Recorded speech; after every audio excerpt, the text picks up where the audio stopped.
Selamat pagi pemirsa, seputar informasi kembali hadir di sela-sela aktivitas Anda bersama saya Farantika Rayani yang akan menemani Anda selama 10 menit ke depan dengan berbagai informasi menarik, teraktual dan terpercaya. 29 Agustus 2023. Baik, langsung saja kita simak berita berikut ini.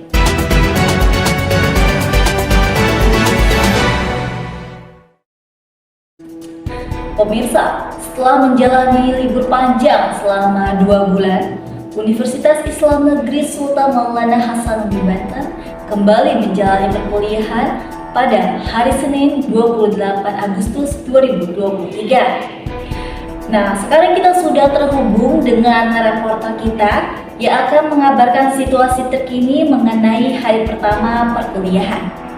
Ya, kepada rekan saya Farah, bagaimana, sudah terhubung?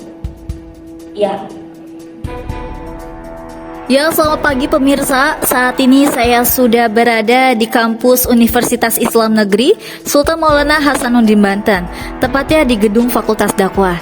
Pada perkuliahan hari pertama ini terlihat sangat ramai sekali dikarenakan terdapat mahasiswa baru pada angkatan 2023 yang sudah berkuliah seperti mahasiswa lainnya. Sejumlah mahasiswa saat menjalani perkuliahan hari pertama sangat semangat sekali. Hal tersebut dapat dilihat dari wajah mereka karena bisa bertemu sapa kembali bersama teman-temannya. Ya, saat ini saya sudah berada di depan kelas jurusan Komunikasi dan Penyiaran Islam atau biasa disebut dengan jurusan KPI. Saya mendengar bahwa pada hari pertama ini mahasiswa Komunikasi dan Penyiaran Islam atau mahasiswa jurusan KPI semester 5 kelas B kembali bertemu dengan dosen favoritnya, yaitu Dr. Adi Kusuma SIKOM MSI.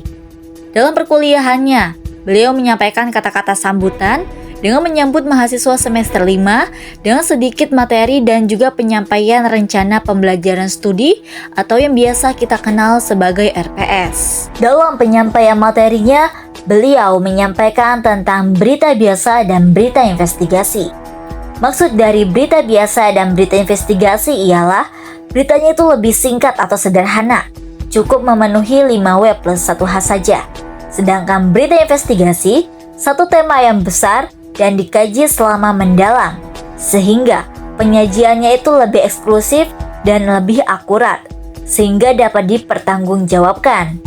Berita investigasi, banyak data yang harus diambil dan harus diperlukan, dan harus lebih dari satu narasumber. Tujuannya itu untuk mendapatkan informasi yang lebih eksklusif dan lebih akurat. Selanjutnya, membahas mengenai reportase, jurnalisme, computer assisted reporting, dan jurnalistik. Maksud dari reportase ialah melaporkan kembali kejadian secara langsung. Nah, dalam kegiatan jurnalistik memerlukan jurnalistik data dan juga computer assisted reporting. Karena semua produk berita pasti menggunakan computer assisted reporting dalam mengolah data. Jurnalisme data adalah proses pengumpulan, persiapan, dan distribusi berita. Fungsinya itu untuk validasi berita. Sedangkan jurnalistik ialah kegiatan membuat pengumpulan, melaporkan, mengolah, menyampaikan kepada khalayak berupa informasi. Dalam hal ini, tidak semua kegiatan jurnalistik masuk ke kegiatan pers. Akan tetapi, sudah pasti kegiatan pers masuk kepada kegiatan jurnalistik. Karena pers itu sama dengan wartawan atau lembaganya yang menaunginya, sedangkan jurnalistik ialah medianya atau kegiatannya.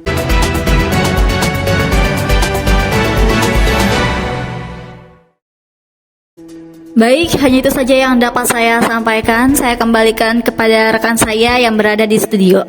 Terima kasih.